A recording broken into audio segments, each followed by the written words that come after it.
Graça e paz, cara amiga, cara amigo, que acompanha aqui pelo YouTube esse canal Boa Notícia, esse canal que quer nos ajudar a deixar a vida com o sabor do Evangelho, com o sabor do Evangelho que a gente escuta a cada dia na nossa liturgia, nessa escuta que a gente faz da Palavra de Deus.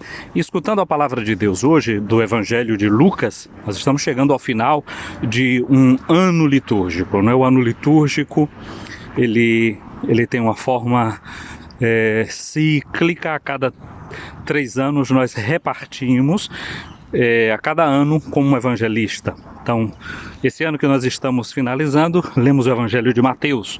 O ano que vem, em cada domingo, vamos ler o Evangelho de Marcos e depois o Evangelho de Lucas, e repartiremos de novo com o Evangelho de Mateus. Isso a cada domingo, durante o tempo comum, porque naqueles tempos ditos tempos fortes, como o tempo do Advento, Natal, Páscoa, sobretudo Natal e Páscoa, nós temos a leitura do evangelista São João, que nos acompanha a cada ano, anualmente.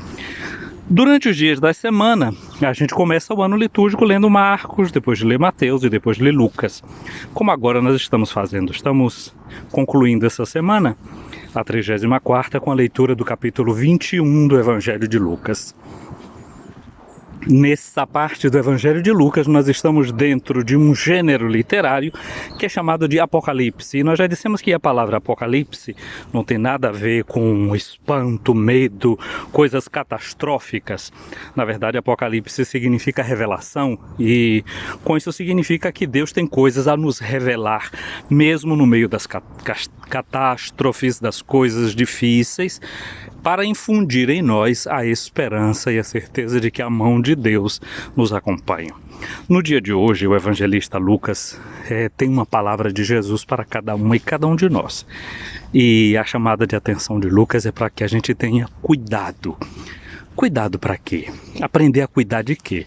Aprender a cuidar do coração. O coração aqui não tem nada a ver com uma espécie de romantismo, nem a ver com cardiologia, no sentido de que estamos falando do miocárdio. Embora a gente precise também fazer isso, né? Ter cuidado.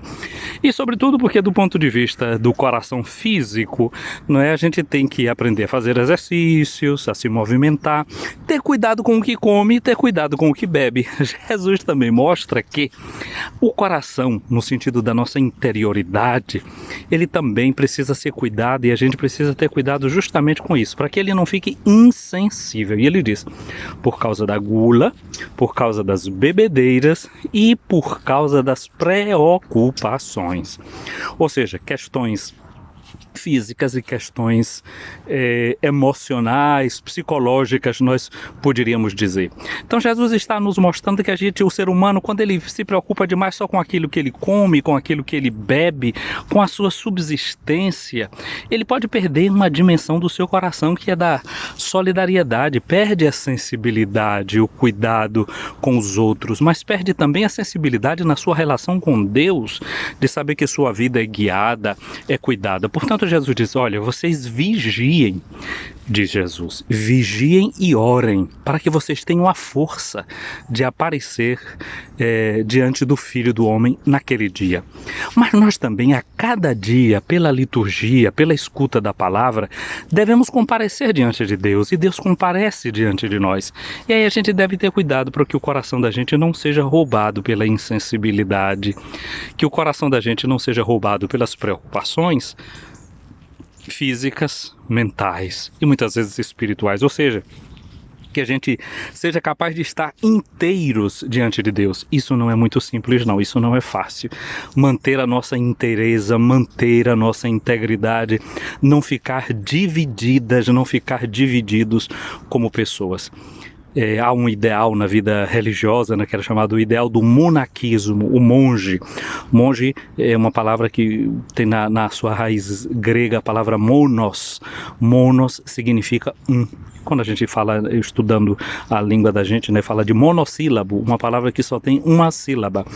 Então, mono significa ser um, mas é ser um consigo mesmo, ser um com o Senhor e sermos um uns com os outros.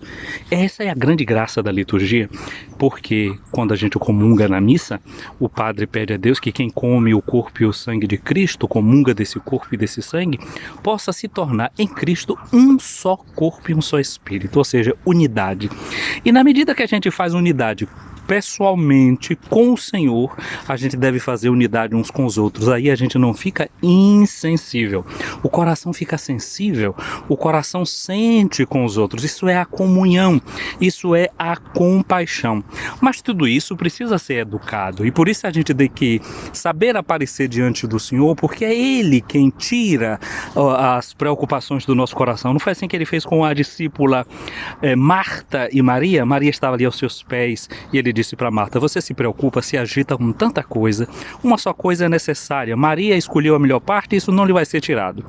Portanto, lendo essa parte apocalíptica do Evangelho de Lucas, hoje a gente volta a escutar essa palavra do Senhor que pede de nós serenidade, mas serenidade para que possamos estar inteiros em sua presença. E na medida que estamos inteiros em sua presença, escolhendo a melhor parte que não nos será tirada, isso vai nos fazer mais solidários, isto vai nos fazer mais fraternos, fraternas, sentindo também a compaixão pelos nossos irmãos e pelas nossas irmãs.